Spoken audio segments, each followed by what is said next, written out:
How do we stand out? How do we get heard?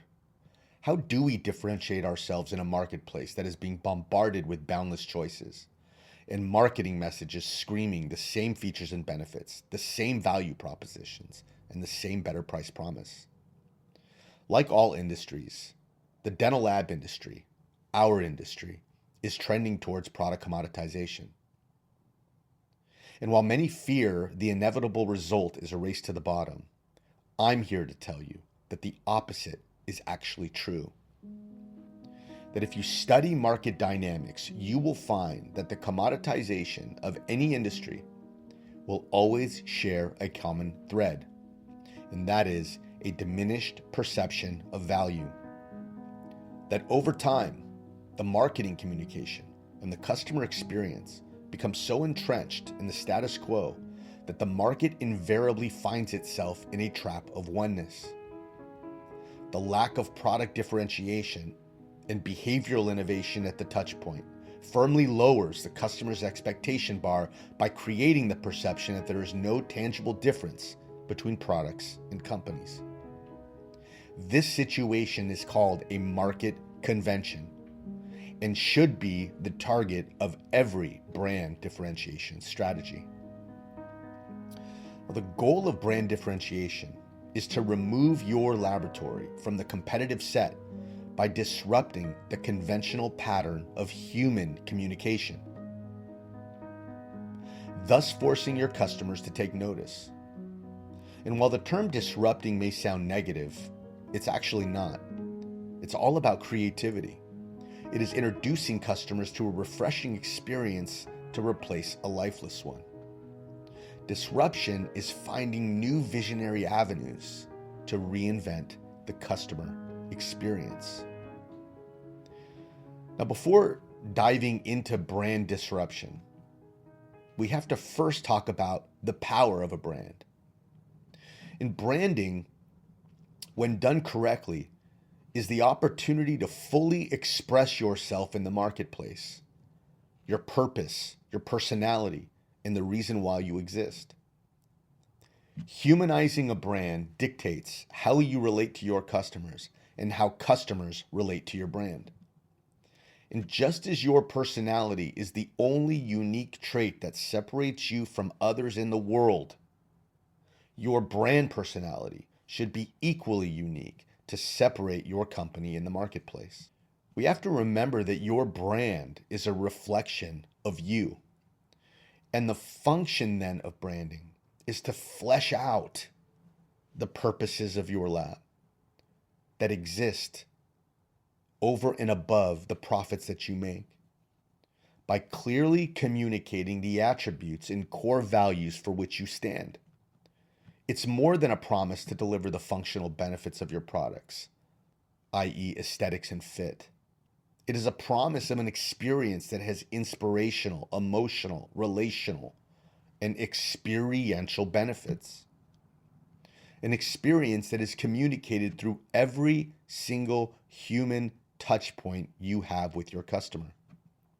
Make no mistake, every dentist you work with experiences your brand every time he or she connects to it. And so we must ask the question, is that experience conventional? And if it is, how can we make it disruptive?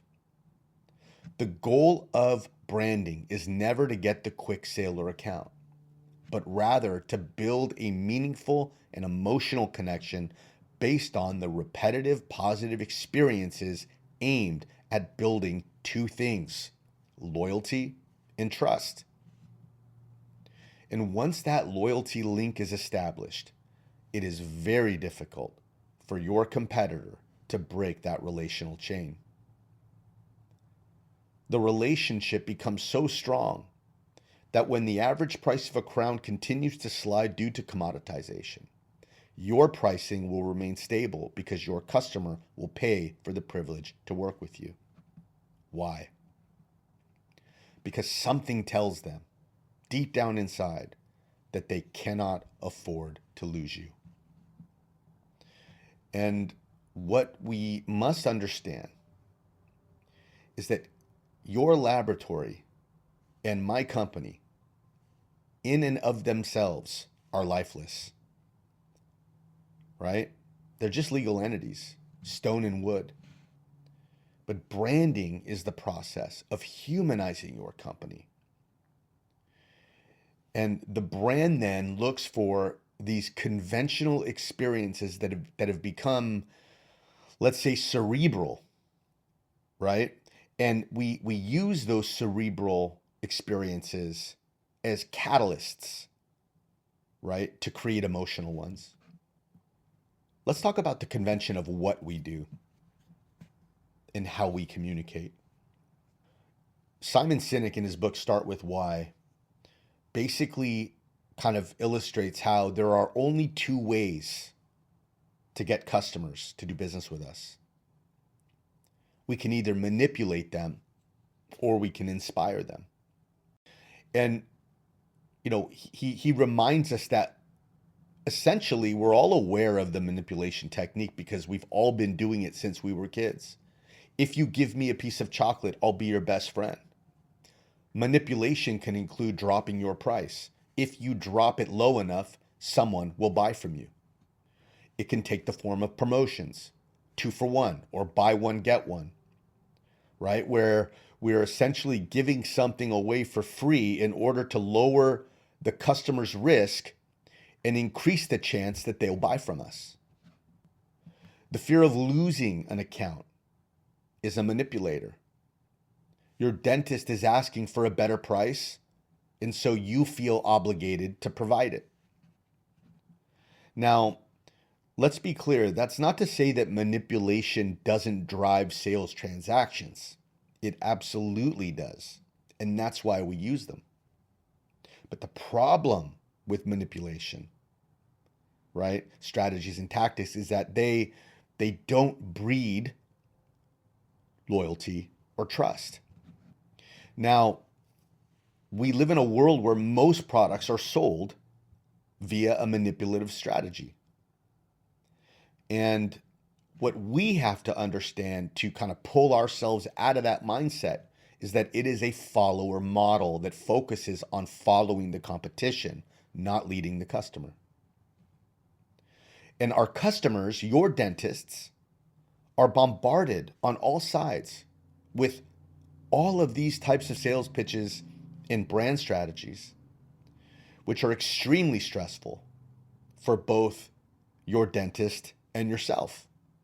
And it is a market convention that inherently results in customer relationships characterized by these feelings of stress because they are built on transactions and not on trust. And if we're honest, that is the complete opposite of the brand experience that we want to build. Now that the brand convention we don't want to adopt has been identified, now we have to think outside the box and formulate the vision for executing the brand experience disruption that we do want to adopt.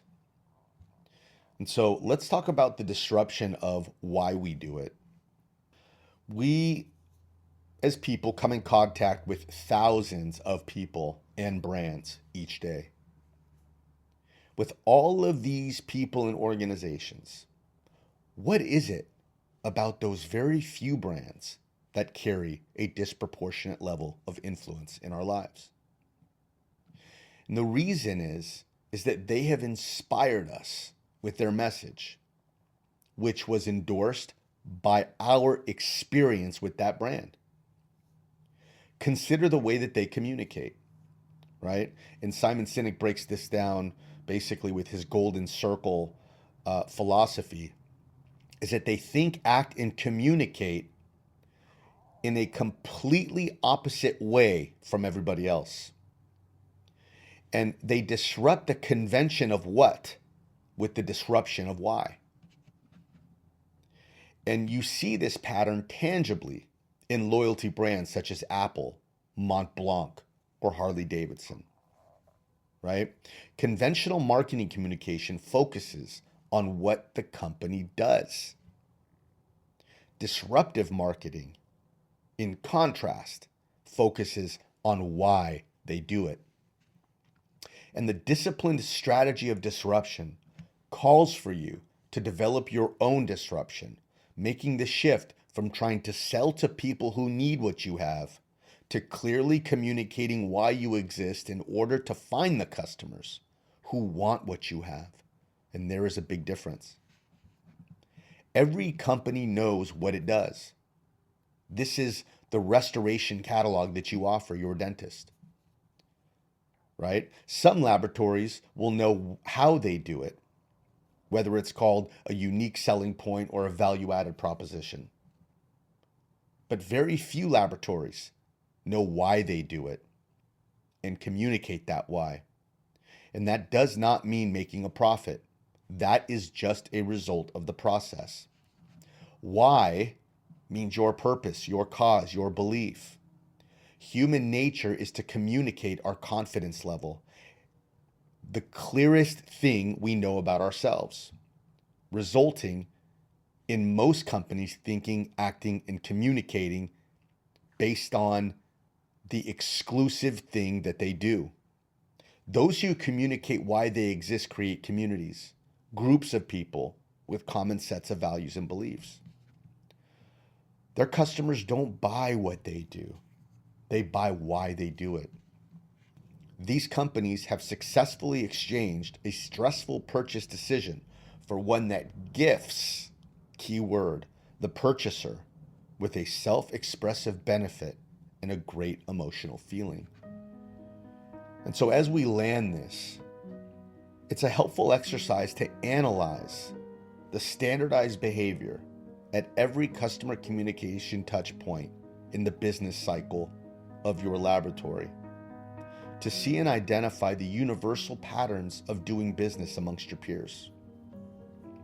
Whether it's the order taking process, the actual product experience, or even handling a customer complaint, the opportunities to disrupt convention are everywhere.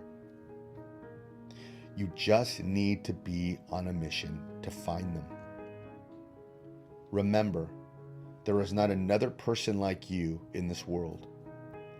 Be passionate and be bold. Express yourself fully. You have the power to disrupt convention and change your doctor's day in a positive way. And remember, lastly, that laboratory life is a good life. Have a great day.